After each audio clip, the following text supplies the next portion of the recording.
Christian education. Now, you know that under communism, nobody had a choice for their kids. They had to send them to government schools. Bulgaria, and not only Christians, but non-Christians are discovering that government education is not that free, actually, and it does create, it does lead to very bad consequences. But still, people don't know what to do. And here in the United States, we have the homeschooling movement and so on. And even here, many Christians don't understand the necessity of educating their children in the Lord. What do you want to tell Bulgarian Christians about their children? A lot of Christians are still not sure about it. They don't know what to do about it, but they need at least some encouragement and explanation of why Christian education. Historically, in the West, there has been this battlefield between, on the one hand, Greek and Roman categories of law and logic, and the Bible. And they were rival systems. Paul, when he spoke in Athens, challenged the prevailing presuppositions of Greek society in Acts 17. So there is the war between Jerusalem and Athens. It is again the question of one worldview versus the other. Each has a doctrine of authority, each has a doctrine of sovereignty, who's on top, how does the hierarchy work. Each has a doctrine of law, each has a doctrine of sanctions, that is causation, losses and victories, and each has a concept of the future. So it's not as though it's one neutral system which is shared by all of the participants in society. There are rival views of God, man, law, causation, and time. Now you add into the mix Islam with its own separate concept of God, man, law, sanctions, and time. Across the world, you have rival views of these 5 points. They cannot be reconciled. There is no neutral concept of God, man, law, sanctions, and time, which all of the groups share.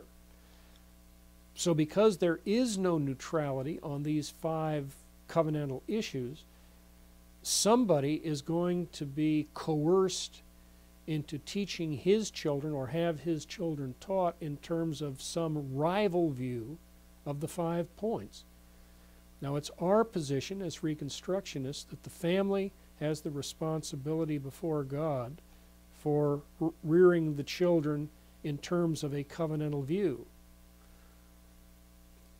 We would not tell people to send their kids into any school that promises neutrality in these areas. And if the state requires it, we must do our best to keep our children out of that rival system of interpretation. If that is not possible, then the parent has got to work with the existing textbooks at home to say, let's talk about what the state is telling you. Let me now show you what the Bible says. Now, in this case at least, the child, especially as he gets older, will have a sense of the war between the worldviews. So if he's forced into a setting in which he's exposed to this rival worldview, if he's given the vision that he is a warrior attempting to learn the tactics and the strategies of the enemy, then the child at least perceives that what he's getting in the school is not the truth, and that it's his responsibility to at least mentally challenge whatever he's being given in the school. Now it's tough on the child because he has to learn 2 systems. But the major religions do the same thing. Jews have Jewish schools that they send their children to when they have a public school system, or at least they used to. They certainly did in 1900, the yeshiva school. The Mormons have separate training for their students before the school day begins, before they're sent into the public school system. It's a second best position, but if you send the child into the meat grinder and not tell the child, by the way, the system is going to grind you up and spit you out, then the child naively goes in thinking it's not a war zone, and he's most likely to be picked off. I guess in history, the best example is the use of Christian kidnapped children by Islamic forces and they were called the Janissaries. And they were warriors. They were Christians. It was perverse. They kidnapped the Christians and turned those Christians into fighting units deliberately to challenge the Christian societies around them. And we, as Christians, look and we say, well, that's demonic. That's just what the state does.